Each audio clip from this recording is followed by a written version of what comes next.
The Darkness at Thunder Mountain, Chapter 12. Lacie was thin and tall for her age, and her legs were muscular. She had a long torso. Her body was practically made for running. Lacie could sprint much faster than other kids her age and could easily keep up with Weston as they ran down the dirt road. I need a break. Lacie could barely speak after a solid minute of running. "'Kay," Weston replied in short breath.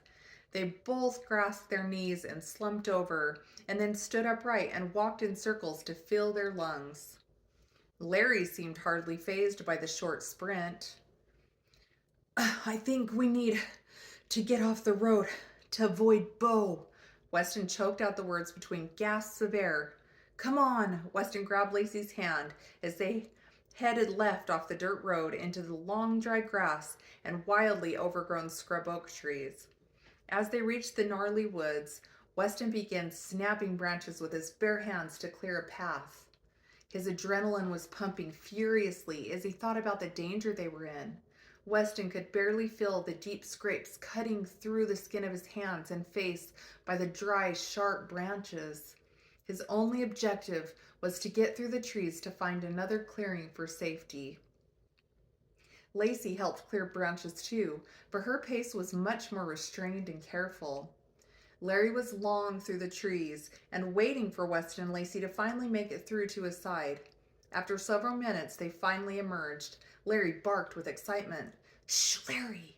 Weston was concerned.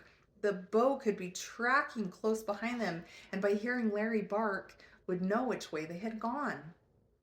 "Weston, oh my gosh, look at your arms!" Lacie grabbed Weston by his hand and examined the bloody scratches that covered his hands and forearms. "You even ripped a big hole in your jacket. Are you okay?" Lacie was concerned. "I didn't even know I was bleeding. I didn't feel a single scratch." Now that Weston was looking at his torn up hands, he could suddenly feel the sting of the scratches on his neck and face too. "It's okay. We still need to keep moving. Bo may have heard Larry bark and know where we are." Weston continued walking. As they continued on, the landscape seemed to change. Large rocks were scattered throughout the terrain, becoming a tripping hazard.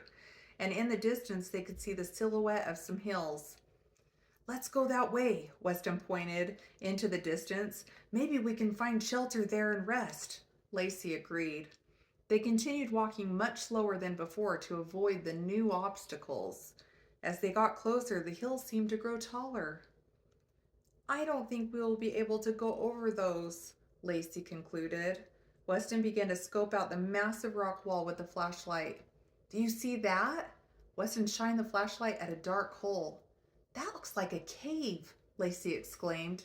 "Let's go check it out." Weston sounded enthusiastically exhausted. As they approached the opening, Larry ran inside. "Yep, looks like a cave. You first," she continued.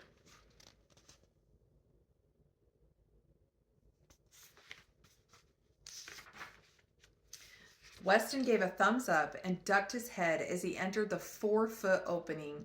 Lacie followed close behind, relying on her big brother to find their way through the cave.